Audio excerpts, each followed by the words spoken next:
Hello guys, तो welcome back to my channel. आज मैं आपके लिए लाई हूँ पेड बेब सीज़न 2 का एपिसोड 4। अगर अभी तक आपने फर्स्ट और 2 एपिसोड नहीं देखा है तो आप मेरे चैनल पे जाके देख सकते हैं बाकी के एपिसोड। तो बिना टाइम वेस्ट किए शुरू करते हैं आज का एपिसोड। स्टार्टिंग में हम देखते हैं कि चार्ली अपने सारे सेंसेस खो चुका होता है, अपनी पावर्स, और फिर उसके बाद उसको लैब में रखा जाता है और उसको टेस्ट के लिए बहुत सारी चीज़ें उसके ऊपर लगाई जाती हैं। और उसके बाद क्रिस कहता है कि अभी हमें और टेस्ट करने की ज़रूरत है और जब तक इसे होश नहीं आता जब तक हम वो टेस्ट नहीं कर सकते हैं। और ये सब सुन के वहाँ पर बेब बहुत ज़्यादा चिल्लाने लगता है और कहता है कि हाँ, दूसरा टेस्ट, हाँ अभी इसको होश नहीं आया, अगर इसको होश नहीं आया तो इसकी रिस्पॉन्सिबिलिटी कौन लेगा। और वो क्रिस के ऊपर चिल्लाने लगता है। पर उसके बाद जेफ उठता है और जेफ कहता है कि प्लीज़ काम डाउन, वो ठीक हो जाएगा। और सब उसको काम करने की कोशिश करते हैं पर बेब चिल्ला रहा होता है। और इतने में हम देखते हैं कि चार्ली उठ जाता है और कहता है बेब। तो फिर वो कहता है चार्ली तो ठीक तो है ना।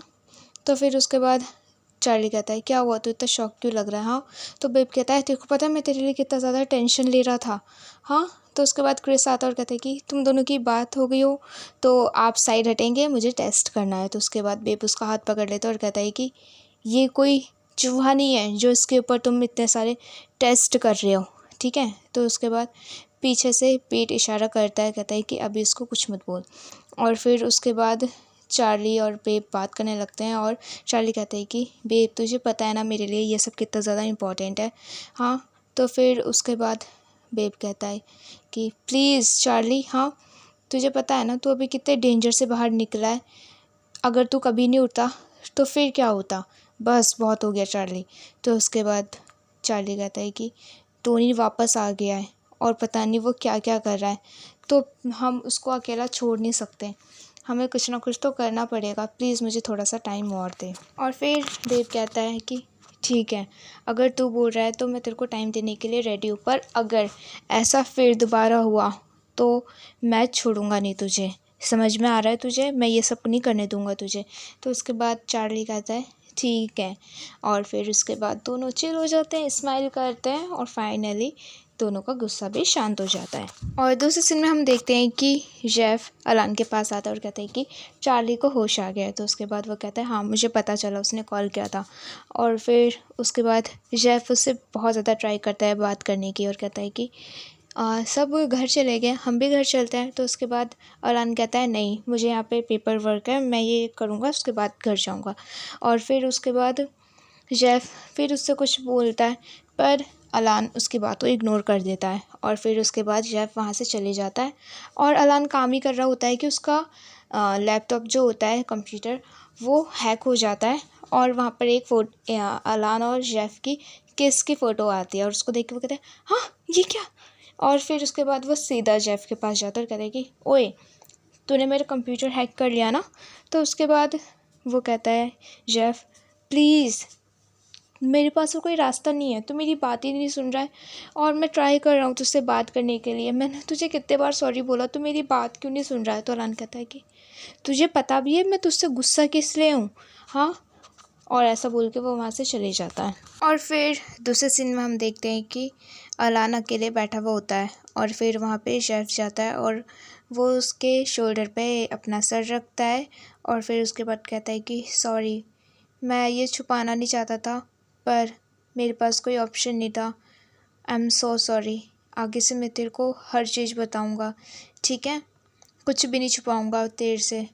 और फिर उसके बाद अलान कहता है कि ये सब कुछ नहीं है, मैं तुझ पे बहुत ज़्यादा ट्रस्ट करता हूँ।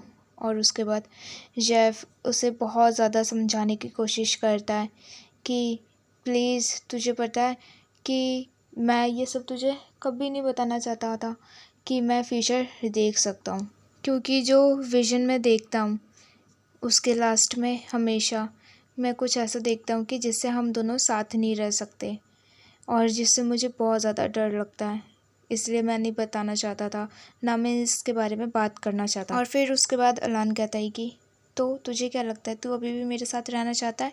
तो शेफ अपना मुंह हिलाता और कहता है हाँ। और उसके बाद अलान कहता है देख, हम दोनों को नहीं पता कि हमारा फ्यूचर में क्या होगा, हम बस आज साथ हैं, ठीक है, और इतना हमारे लिए काफ़ी है, ठीक है। चाहे कुछ भी हो जाए मैं हमेशा तेरे साथ रहूँगा, ओके। और फिर दोनों हग करते हैं बहुत स्वीटली एंड प्रॉब्लम सॉल्व। और फिर दोनों यहाँ पे एक रोमांटिक किस करते हैं, सो रोमांटिक किस, वाओ। और फिर सीधा दोनों बेडरूम में जाते हैं और किस करते हुए सो हॉट सेक्सी किस। और उसके बाद एक दूसरे के कपड़े रिमूव करते हैं, here we go with the hot romance. और इसके बाद दोनों बेड पे होते हैं, बेड से सीधा कॉर्नर पे, और there kissing, hot hot kissing and still going on. और रोमांस ख़त्म होने के बाद हम नेक्स्ट मॉर्निंग देखते हैं कि बेब वहाँ पे एक्सरसाइज कर रहा होता है जिम में, और वहाँ पे विली आ जाता है और उसको हाय हेलो करता है और कहता है कि आप भी इसी जिम में हो, वेल। और उसके साथ दोबारा फ्लर्ट करना और उसको परेशान करना शुरू कर देता है। और उसके बाद दोनों बॉक्सिंग की बात करते हैं कि अभी भी हमारी बॉक्सिंग बाकी है, ओके। तो उसके बाद बेब उसे इग्नोर करता हुआ और उल्टे सीधे जवाब देता हुआ वहाँ से जाने की कोशिश करता है, पर फिर भी विली नहीं मानता है और वो बोल ही रहा होता है कुछ ना कुछ। तो उसके बाद बेब बोलता है कि वैसे भी तूने मुझे मारने की कोशिश करी थी ना। तो विली कहता है ये आप क्या बात कर रहे हो, मैं ऐसा कभी नहीं कर सकता। तो बेब उसे बताता है कि वैसे जो पर्सन मुझे मारना चाहता था वो भी लेफ़्ट हैंडेड था, और तू भी लेफ़्ट हैंड से कार चलाता है ना। तो उसके बाद विली कहता है वो मैं नहीं था, कितना कोइंसिडेंट है ना, वेल। और फिर उसके क्लोज आके बैठता है और फ्लर्ट करना बात करते ही रहता है। और फिर उसके बाद यहाँ पर हम देखते हैं कि इन दोनों की बॉक्सिंग की बात चल रही होती है, तो बेब मान जाता है और यहाँ पे इन दोनों का बॉक्सिंग सीन आता है जो कि बहुत इंटेंस होता है, वाई गॉड। और उसके बाद दोनों लड़ रहे होते हैं जिसमें विली पहले बेब को मारते हैं, और फिर जब बेब दोबारा खड़ा होता है तो उसके बाद जो विली होता है वो जानबूझ के हार जाता है और वो बेब को मारने देता है, और बेब उसको एक पंच देता है और फिर बेब जीत जाता है। और दूसरे सीन में हम देखते हैं कि शार्ली रिंग लेके आके जेफ को दिखाता है, और जेफ इतना तेज चिल्ला के बोलते हैं वही तू प्रपोज कर रहा है। तो इतने में वहाँ से अलान आता है और कहता है कि कौन किसको प्रपोज कर रहा है। तो जेफ बता रहा है कि चार्ली बेब के लिए रिंग लेके आया और उसको प्रपोज करेगा।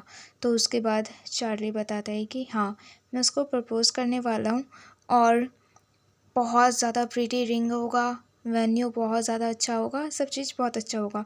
तो उसके बाद वो उससे पूछता है अलान तू बता ना मैं क्या करूँ। तो उसके बाद अलान कहता है कि वैसे भी फ़र्क नहीं पड़ता तो उसके लिए क्या करे और क्या ना, ठीक है। बस तुम दोनों एक दूसरे से प्यार करते हो, तुम दोनों को 1 साल हो गया है, और वो इन सब चीज़ों का केयर भी नहीं करता। अगर तू है उसके पास तो वो ऑब्वियसली तुझे हाँ ही बोलेगा, और वैसे भी तुम दोनों को 1 साल हो गया है ना, तो हाँ तुम दोनों को शादी कर लेनी चाहिए। तो उसके बाद जेफ बोलता है 1 साल कुछ ज़्यादा कम नहीं है। हाँ तो फिर उसके बाद अलान कहता है 1 साल अगर तुम बेब के साथ हो 1 साल बहुत है, क्योंकि वो तुम्हारे अंडर है, ठीक है। तो उसके बाद वो कहता है कि और वैसे भी बेब को मनाना बहुत इजी है ना, ज़्यादा टाइम मत ले इससे पहले कि उससे तुझे कोई और ले जाए। हाँ तो उसके बाद चार्ली कहता है कि वो मेरे पीछे पागल है, वो कहीं नहीं जाने वाला। और उसके बाद वो ऐसा बोल के वहाँ से चले जाता है। तो फिर अलान आता है ये जेफ के पास और कहता है उससे फ्लर्ट करने लगता है, और कहता है और रही बात हमारे फ्यूचर का क्या, तो हम भी अपना नेक्स्ट लेवल शुरू करें। तो उसके बाद जेफ कहता है नेक्स्ट लेवल क्या बात कर रहा है। तो उसके बाद अलान कहता है मैं ये ब्रेसलेट से ना बोर हो चुका हूँ, मुझे भी रिंग चाहिए। तो उसके बाद जेफ कहता है कि हाँ बिल्कुल भी नहीं, मुझे यहाँ पे तो प्रपोज़ बिल्कुल भी मत करना, मैं ऐसे दिख रहा हूँ यहाँ पर। तो उसके बाद जैसे ही अलान कुछ बोलने वाला होता है तो जेफ उसका मुंह पे हाथ रख देता है और उसको बोलने नहीं देता। और फिर उसके बाद जेफ कहता है कि ये सब ठीक हो जाए, पहले मेरे सेंसेस वापस से चले जाए, और फिर उसके बाद मैं आपसे ज़रूर शादी करना चाहूँगा, मैं आपके साथ रहना चाहता हूँ। तो उसके बाद अलान कहता है कि ठीक है मैं ये एज़ अ यस ले रहा हूँ, ओके। और फिर इधर उधर देखते हैं दोनों। और फिर उसके बाद अलान उसको किस करता है, the sweet kiss. Wow, they are so cute couple, my favourite couple actually. Well guys, इनमें बहुत सारे कपल्स हैं, तो आपका फेवरेट कपल कौन सा है प्लीज़ कमेंट करके ज़रूर बताना। और फिर दूसरे सीन में हम देखते हैं कि क्रिस अपना काम कर रहा होता है और वहाँ पे पीट आता है और कहता है कि तू अभी तक गया नहीं। तो उसके बाद क्रिस कहता है कि नहीं, मुझे यहाँ पे बहुत सारा काम है। तो उसके बाद पीट कहता है तो क्यों ना हम पहले कुछ खाने चलें। तो क्रिस उसे मना कर देता है, कहता है कि मेरे पास इतना टाइम नहीं है कि मैं बाहर जा पाऊँ। तो उसके बाद पीट कहता है वैसे हमें बाहर जाना चाहिए, तुझे कुछ अच्छा भी खाना चाहिए, अपनी सेहत का भी ध्यान रख। और उसके बाद क्रिस मान जाता है उसके साथ जाने के लिए। और फिर इधर हम देखते हैं कि दोनों आराम से बैठ के डिनर कर रहे होते हैं और बात कर रहे होते हैं। और उसके बाद क्रिस कहता है कि वैसे मैं कुछ पूछना चाहता हूँ कि तुम मेरे साथ डिनर कर रही हो जो कि बिल्कुल तुम्हारे एक्स के जैसे दिखता है। तो उसके बाद पेट कहता है कि वो मेरा एक्स नहीं था, हम दोनों बॉयफ्रेंड्स नहीं थे। और फिर उसके बाद वो उसको सारी कहानी बताता है कि कैसे कैसे क्या हुआ था, टोनी के बारे में बताता है और उसके बाद अपनी लाइफ के बारे में भी बताता है और टोनी कैसा है, इतना गंदा है, वैसा है, वो सब उसको क्रिस को बता देता है। और फिर उसके बाद और फिर पीट कहता है कि मैं नहीं चाहता कि टोनी किसी को भी हर्ट करे, किसी को भी नुकसान पहुंचाए, इसलिए मैं चाहता हूँ कि ये रिसर्च से हम सारी स्किल्स इरेज कर दें। और फिर उसके बाद पीट कहता है वैसे ये सब बात छोड़ो, हम खाना खाते हैं। और फिर दोनों खाना खाते हैं और फिर हम देखते हैं दूसरे सीन में कि दोनों पूल खेल रहे होते हैं और पीट उसकी हेल्प करता है खेलने में। और दोनों बहुत ज़्यादा क्लोज होते हैं और दोनों एक दूसरे को देख ही लेते हैं और स्लोली स्लोली एक दूसरे के करीब आते हैं। और there is a hot sexy case, oh my god, I love this couple so much, wow just. और फिर उसके बाद क्रिस कहता है कि आप ड्रंक हो। तो उसके बाद पीट कहता है नहीं। और they start doing it everything, the case hot and everything is very hot. They are really hot couple. Wow, I was waiting. और दूसरे साइड पूल के पास इसका कॉल आ रहा होता है पीट का, पर वो नहीं उठा पाता है बिकॉज ही वॉज बिजी। और उसके बाद दूसरे सीन में हम देखते हैं कि केंता कॉल कर रहा होता है और फिर वो उठता है और वो सीधा जाने की कोशिश करता है, पर वहाँ पर उसे उसका स्वीट हार्ट रोक लेता है और कहता है ओए तू कहाँ जा रहा है, मैं तुझे कहीं नहीं जाने दूंगा। तो उसके बाद वो कहता है कि पर मुझे जाना है, मेरे को बात करनी है। तो उसके बाद वो उसको कहता है कि देख मुझे पता है तू यहाँ से जाने की कोशिश कर रहा है और तू सीधा जाके टोनी से मिलेगा। और फिर क्या, पर केंता कहता है कि मुझे पीट से मिलने जाना है।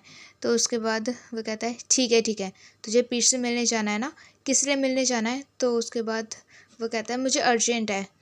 तो फिर वो कहता है ठीक है, अगर तुझे उससे मिलने जाना है तो मैं तुझे लेके चलता हूँ। और फिर वो अपनी कार की चाबी निकालता है और उसको अपने साथ लेके जाता है। और फिर दूसरे सीन में हम देखते हैं कि पीट क्रिस को कहता है कि कम ऑन थोड़ी सी टी ले ले, ये तेरी हेल्प करेगी सोबर होने में। और उसके बाद पीट कहता है कि वैसे तूने सारी एनर्जी खो दी है अपनी, है ना। तो उसके बाद क्रिस कहता है वो थोड़ा सा सिप लेके कि वैसे जो तुझे बोलना है तो सीधा सीधा मुझे बोल सकता है। और उसके बहुत ज़्यादा करीब जाता है और they start again with the किस, ओ माय गॉड। और दोनों किस कर रहे होते हैं फाइनली, स्वीट हॉट सेक्सी किस। और उसके बाद सीधा पीट उसके ऊपर and he start kissing again. और इतने में ही हम देखते हैं कि बेल बजती है और ऑब्वियसली गाइस हम सबको पता है कि कौन आ चुका है। और वो जाता है तो हम देखते हैं कि केंता और उसका पार्टनर वहाँ पे आ चुके होते हैं।